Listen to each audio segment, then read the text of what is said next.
जय हिंद, जय मगध, जय बिहार। मैं स्मित सिंह, नवादा बिहार से। देखिए, आज बड़ा ही इंटरेस्टिंग पहलू पर आपका ध्यान जो है आकृष्ट कराना चाहता हूँ। पता है वो क्या? एक कहावत है कि ना राधा को नो मन घी होगा और ना राधा नाचेगी। जब हमारे बिहार के वर्तमान मुख्यमंत्री पलटू चाचा ने अपना गाड़ी पलटा और बीजेपी से जो है नाता तोड़कर जो है वो आरजेडी में सम्मिलित हो गए, आरजेडी की गोद में बैठ गए, किस सपनों को लेकर? कि वो प्रधानमंत्री का दावेदार बनेंगे। लेकिन हम कई बार वीडियो में इस बात को बता चुके हैं कि नरेंद्र मोदी का टक्कर के लायक तो वो थे भी नहीं।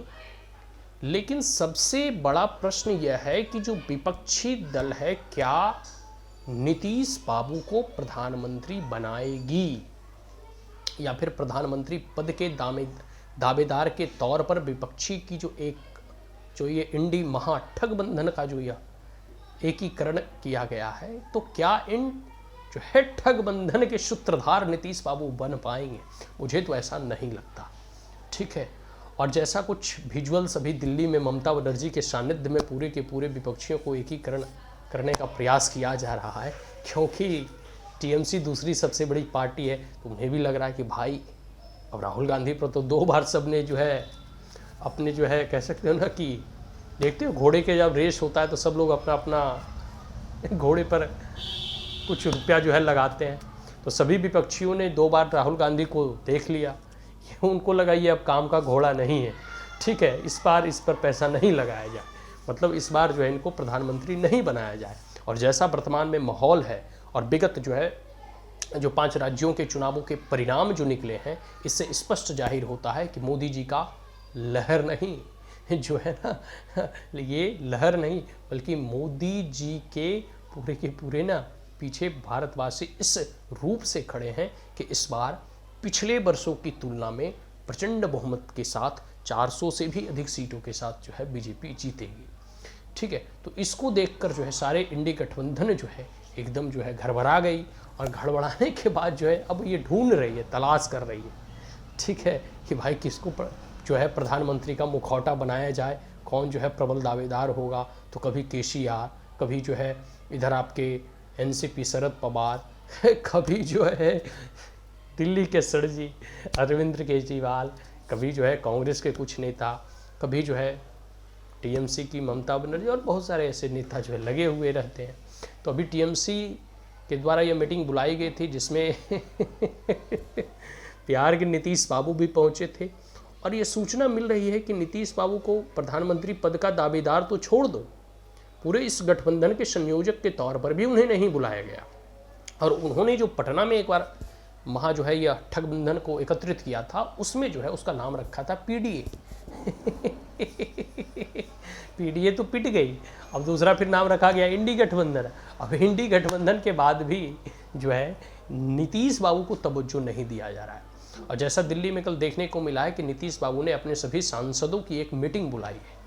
तो अब जो है मीटिंग किस कारण बुलाई गई? क्या फिर से वो कल्ठी मारने वाले हैं, या फिर कुछ उथल पुथल बिहार की राजनीति में भी होगा? अभी रिसेंटली मनीष कश्यप जो है छूट कर आए हैं, और जैसे जैसे 2024 के जो है चुनाव नज़दीक आते जा रहे हैं, और यह बात स्पष्ट धीरे धीरे होते जा रहा है, और ये 5 राज्यों के चुनाव परिणाम ने स्पष्ट इंगित कर दिया है कि आने वाला समय मोदी का ही होगा, और 2024 में तीसरी बार प्रधानमंत्री नरेंद्र मोदी ही बनने जा रहे हैं। तो सारे सांसदों को भी लग रहा है कि बिहार में तो भाई मोदी इस बार 40 के 40 सीट ले जाएंगे।